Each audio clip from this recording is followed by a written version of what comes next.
Born on September 14, 1887, in Wooster, Ohio, Karl Taylor Compton was the eldest of three accomplished brothers, including Nobel laureate Arthur Compton. His early years showed a love for physics, publishing in Physical Review at just 21, leading to a PhD from Princeton in 1912 under Owen Richardson.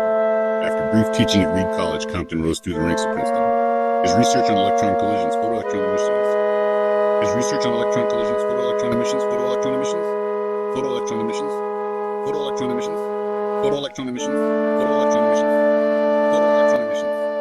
as a leading physicist during the Roaring Twenties. In 1930, Compton became the 9th president of MIT, steering the institute through the Great Depression and World War II.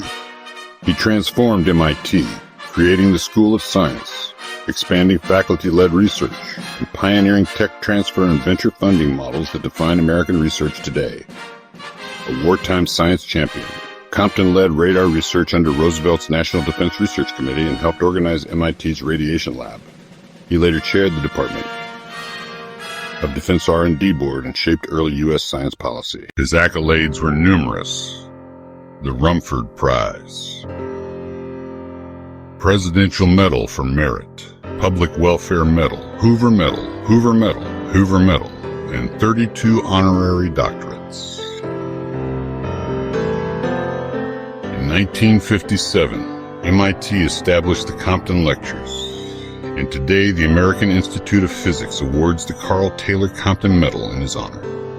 Karl Taylor Compton passed away in 1954, leaving behind a legacy of scientific leadership, visionary institutional growth, and a culture of research serving society.